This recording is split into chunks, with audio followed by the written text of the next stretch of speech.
Happy Friday! Happy Friday, everyone. Hello, hello. Thank you for all of our new subscribers and our new viewers for our latest videos this week.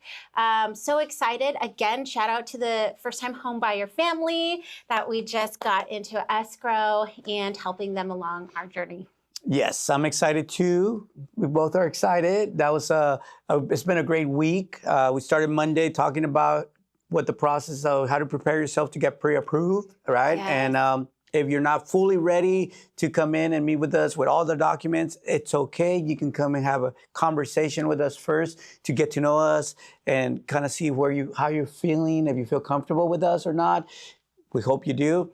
And if you want to come in, we talked about our family that came in, met with us, and a couple hours later, we're writing an offer. So we can go from very slow to Bugatti fast. Yeah, definitely. So if you're anywhere in between and are looking to maybe perhaps purchase a property next year, or maybe you're locked into a lease until December 31st of this year, we can always help prepare you for the first time home buying process by just coming in, having a conversation with us, taking a look at your financials, and setting up a plan. I know one of our other clients, he has some credit repair issues that he wants to resolve. And so we've literally were able to dissect what the issues were by pulling his credit. And don't let that scare you for all the people who are looking to repair your credit.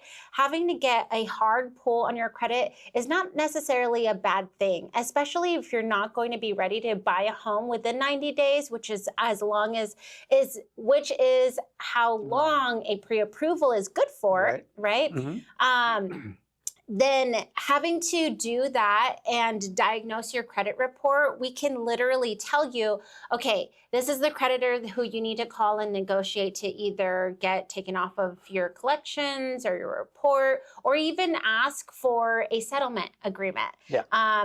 Discussing these type of resolutions for your credit report can boost your credit score, anywhere between 45 to 100 points, depending on the scale of your report. Yeah. I mean, I've heard people, and I get it, I don't want to pull my credit, right? And most of the time it's because their credit is slow already. But you need to have your credit pulled because we need to see exactly what's on there. And guess what? By not pulling it and not doing nothing, 6 months later, you're still going to be in the same situation. So if you're thinking, I don't want to buy for a year, so there's no reason to pull my credit right now, maybe there's none. You have 800 credit scores or 750. But if you're in the lower credit score range, we should pull it. We should help you figure out how to pull your credit score up. Why? Because credit has a lot to do with pricing. So the higher we can get your credit score, the better pricing you're going to get. So it's not always that you're not going to qualify for the loan, because guess what? We have people qualifying with 580. So there's programs for everybody out there. 580. So you may have like a 600 and we can get you qualified anyway, but your rate's going to be pretty bad. Yeah. And if we can help you increase that credit score from 600 to 680 or 675, you're going to get a better rate. Especially if you have time to wait, we should pull it. We should work with you. That's part of the process we do. We also do budgeting. You've sat down with clients, look at their budgeting. Yes. Right? Yeah.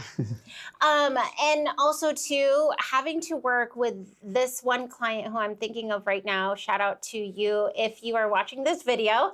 You know who you are. So it's really important, especially as a first-time home buyer, if you are fixing your credit and if you're trying to budget for the EMD or earnest money deposit, which if you're a first-time home buyer who doesn't know what an EMD is, that is your level of commitment in purchasing a property. Typically, an EMD is 1% of the purchase price. For example, if you're looking at a property that's worth $500,000 and your offer gets accepted, the earnest money deposit is due within 3 business days of $5,000. Now, if you're a first-time home buyer and you're military and you're using the VA and you're looking to purchase a property with 0 down payment, having to save for $5,000 takes planning. Unless you're already a frugal master with your expenses and have been saving over the past 6 years or so you've been in, it's important to understand how you can create a checklist of your finances, your expenses. And that's what we do. When you come into our office and we take a look at your LES, what your expenses are, what are your incomes, and your leverage on how much you can save, we can literally create a plan based off of how many paychecks it's going to take for you to have enough money for your EMD and your inspection.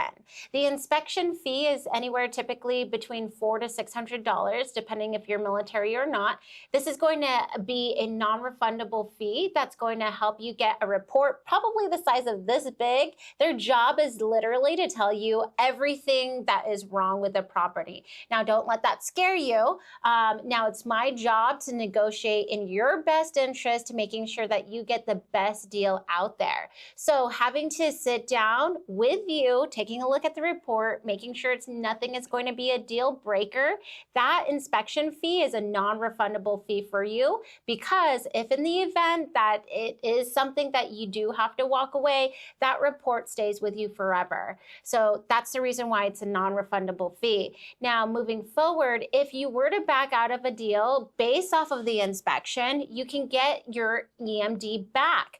So this is what we call an inspection contingency. There's typically 3 different contingencies in an offer, which is your inspection contingency, appraisal contingency, and your loan contingency.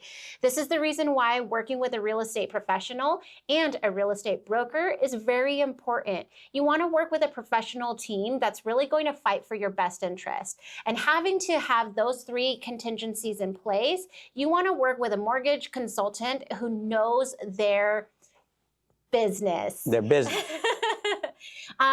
They're going to be able to give you all of the numbers that you need to feel comfortable and the peace of mind knowing that you can sleep at night, that you can afford your house. Yeah. And guess what, guys? You don't have to be 50-year-olds or 40-year-olds to buy a home. We have clients that are 24, 25 that we're working with. We've got clients that we help buy. So if you're an active service member right now and you need to buy and you want to know all the hacks, we've helped 24-year-old service members purchase, and we have someone in that age right now that's looking to be our next buyer. Yes. So don't be afraid if you're too young or you're not sure. That's why you have to come and talk to us. We'll budget you out, get you ready for your EMD so that you can get into a home, rent a room so they can help you pay that mortgage. Absolutely. Real estate industry is one of the most pivotal industries you can step your foot into in creating generational wealth. If you're looking to build a retirement plan, a legacy for your family, or a nest egg, real estate is the best market to get your foot in, especially if you're a military home buyer. There's so many perks into using your VA loan benefit. If you're wanting to find out more details on how to get in today's market, give us a call today. Yeah, guys, like always, please like, share, subscribe, and thank you so much. Leave us your comments. We'd like to read them, and we'd like to do this for you guys. Absolutely. Thank you, everyone. Have a great weekend.